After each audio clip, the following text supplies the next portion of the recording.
4 runs, all scored in the 7th inning. But listen, in today's baseball, if the Yankees have that pitching, when we talk about offensive struggles, I don't know what the magic number is per game, and I know it all came in 1 inning, but you score 4 runs with this offense, more times than not with this pitching, it should be enough, and it certainly was last night for the Yankees, who continue to kind of trend back upward here. I think we need to start making a rule. All right. New rule. New rule, who this? Well, we have to stop complaining about the Yankees not hitting. Yeah. Because this is their reality for this. Until Aaron Judge and Stanton and Bellinger and those reinforcements come back up, we have to stop complaining about them not scoring runs. Because as this game went on, my thought was the same as it's been for the last month and a half, that they're going to blow and lose this game because they suck at the dish. They can't figure out how to manufacture hits. They're not hitting home runs at the rate that they used to. And I wanted to get mad. But then I remember what I said yesterday. Maybe this is just a different team. This is a team that is relying on great pitching, and they're relying on clutch hitting when it matters most. And so you just asked, Shaun, what is the number that the Yankees need to get to every game? To me, it's 3. Okay, so they passed your number. I'm starting to have faith that this Yankee rotation and bullpen, even though they are increasingly being taxed, that they need to at least keep the opponent under 3 runs. And if they do that, then they're going to win the game. If the opponent scores 4, we're screwed. I'm with you. That's the game I'm playing with myself every single Yankee game.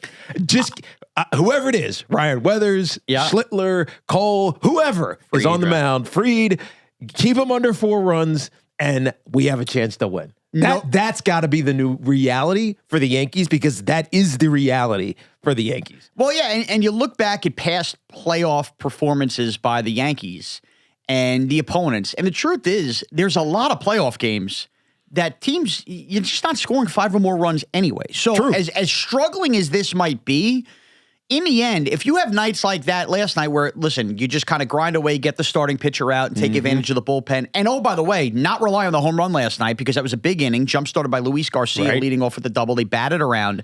I guess my question would be, Tiki, with all the complaints about the offense, in the end, when you win a game like last night, and if you don't watch the game, you just kind of see the final score, 4-1. That looks good. That's comfortable. Are you more frustrated? It wasn't comfortable. No, it wasn't. But to me, maybe this is me progressing mentally and kind of dealing with the realities of the Yankee team. I'm fine scoring 4 runs and winning games. The question is, does it make a difference if it's all bunched in one outburst inning, or would you rather see, hey, they scored 2 runs in the 3rd, they tacked on 1 in the 5th, they added another in the 7th? I would rather it be more spread out. Okay. More, all right, you got to hit, you threaten, you got guys in runners in scoring position, and you found a way to get 1 in the 2nd. Yeah. You got another one in the 4th, and you hit 2 home runs in the 8th, whatever. And so you feel like at least you're not going to get shut out for watching this game through 6 innings. You're thinking, dude, they're going to get shut out. Yeah. And when Arozarena hits the homer, you're like, here we go. It's going to be another porch one in right field. He goes with it, takes it out of the ballpark, and it's like, they're going to lose this game 1-0. Ryan Weathers actually put on a pretty good performance. He's been great. Yeah. Pretty good performance. And he gives up 1 bad home run. Not even bad. It was just whatever. It was a home run. And he's going to lose the game. Now, they found a way, and they did good enough. Trent Grisham was good, obviously. Ryan McMahon again. He had another big RBI hit. So, it worked out, but I got to stop making myself angry. Yeah. And Yankee fans need to stop making ourselves angry about the lack of hitting, because it's not coming back, dude. Until those guys come back. I'm going to get to in a second, because there's more of a long form conversation to be had about that. But look, I'm the same way as you, because I'm glad you answered it that way, because I think the same way. I'd like to see kind of rhythmic offense where, okay, it's a run here, it's a run there. But in the end, man, the end number is the end number. And if you get to 4 and it all happens in 1 inning, this is not the first time this has happened in recent kind of games with the Yankees. Right. You still tacked on the number you're looking for. So to me, I mean, yeah, okay, the offense struggled, most of the night. You still figured out Grisham, by the way, another 2 hits. And if the Yankees are going to be stubborn about hitting him leadoff, maybe he is getting going here with 2 straight 2-hit games out of the leadoff hitter facing right into pitching. But now let me get to kind of the long form of when this offense comes back, because we got a lot of news yesterday in terms of the Yankee players on the mend back, and this was all pregame. Now, first of all, Cody Bellinger worked out. There was still some tightness, but it seems to be flowing pretty good in the outfield. I think he's going to be back sooner than we expect. I think he might be back in like a week and a half. Yeah. Now, it depends on the rehab games, but he kind of looks that way. Giancarlo Stanton, we finally got a video of him running the bases yesterday. Oddly looks faster than I remember him running bases, and maybe I just haven't seen him in a long time. And Aaron Boone did say to the Talking Yanks guys yesterday that whether it's Stanton or Bellinger in some order, it's going to be one of those guys first, the other guy quickly after that, and then Judge will be the third guy to come back.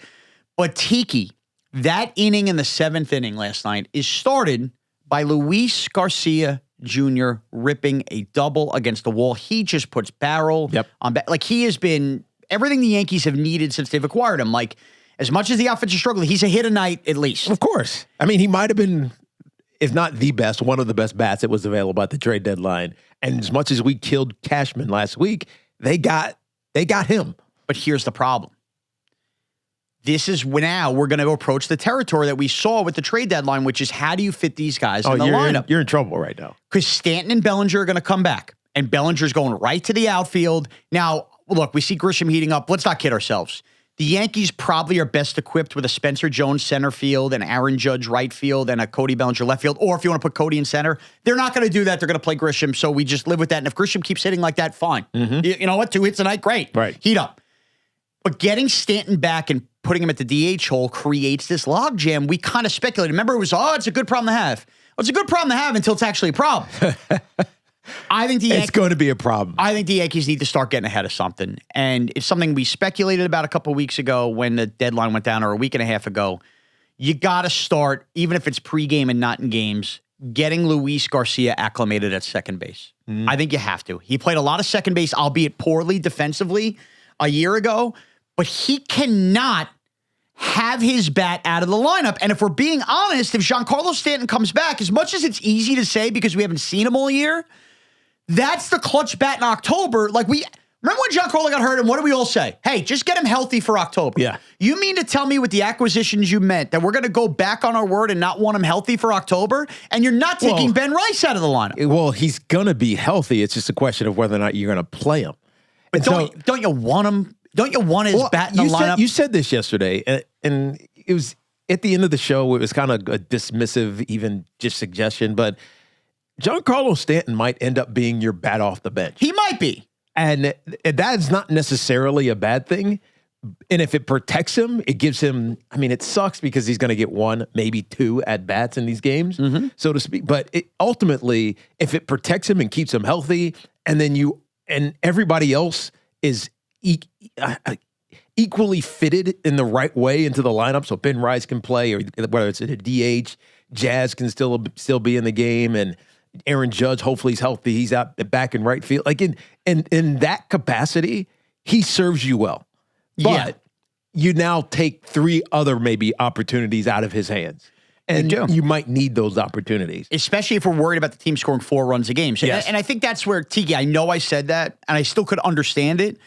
But as I'm sitting there watching the game and I'm looking at the clips of Stanton running, I thought to myself, I think because he's out of sight, out of mind, you do still need that bat in October. I mean, this Yankee team is in no position to thumb their nose at the clutch bat that Giancarlo is in October. So if he still is that clutch bat. If he still is. That's the other thing we don't know. By the way, we're going to find out because he's going to have a month of playing baseball. That's right. But I say that to say a month of playing baseball means he's going to have to play baseball. That doesn't mean every night. He'll have his days off, as he should, as we rehab the calf. But you're not going to then throw Luis García Jr. at second base in game 1 of the wild card series if you haven't done it at all in the month of September. And this will come at the cost of somebody's got to lose playing time, right? And this brings us back to Jazz. I am one of like the last guys left waving my hand up being a Jazz defender. And I think the Yankees have at least indicated, and the breadcrumbs are, he probably isn't back next year. And Luis García probably is in some kind of formula to be part of the second base thing next year. You don't owe Jazz anything. And when I watched Jazz last night, and I'm not questioning his toughness, but I'll say this. I've been fooled too many times every time Jazz has a bad play this year, do you notice what Jazz Chisholm does? No. The trainers come out to look at him. Oh, right. Yeah. It's something. And last night he's grabbing at the Achilles. And I'm not trying to, I know it sounds bad to say a guy's faking an injury, but it can't be coincidence. He's not faking it, but you say this. He's either faking it or he's using it as an excuse. Use it as an excuse because it's like, dude, I'm telling you, watch these Yankee games. It's once a week the trainers come out for Jazz, and it's almost always after there was some kind of gaffe by Jazz. And he's not hitting enough fluidly. And when I look at this Yankee lineup, I ask you, Tiki, are they better suited with their offensive struggles to get through playoff series, living with poorer defense at second base, but having Garcia, Stanton, Judge, Rice, Bellinger all together in a lineup? The latter. They're better off that way, right? Of course they are. So how do you prepare yourself for that? If Stanton's that close in running, I start by getting Garcia's second base action and figuring out what the hell's going on. He hasn't yet played second base. Not this year, but played a ton last year. Played a ton last year. He hasn't played it this year. He's been pretty good, actually, at first base for the Yankees. He's been great. That's the other thing. You sacrifice a little first base defense. Yeah, you do, but Ben Rice is not a slouch over there. No, and he was playing better. And so look, this is a real problem once you get to October. But here's the issue, though. With the Yankees, I mean, the Rays don't lose. No, it's ridiculous. Nick Martinez complete game last night. It hurts my head. I know, you can't even fathom it. It's almost like when you play a video game with the Rays and you click fast forward game and you just see the win. It's like, is this a glitch? I know. They don't lose. So whatever it is, the Yankees don't really have the luxury of playing with the rest of the season. You know what I mean? Like, if this doesn't work, it's okay. It's just a game. But we have to see if it works. So we got to trial this in the regular season. So we got to look at it. But they don't have the luxury to do that. They have to try to win every single one of these games. Now, fortunately, the Red Sox have started to sink a little bit, losing 4 in a row. Jeez, I wonder who called that on Friday's show.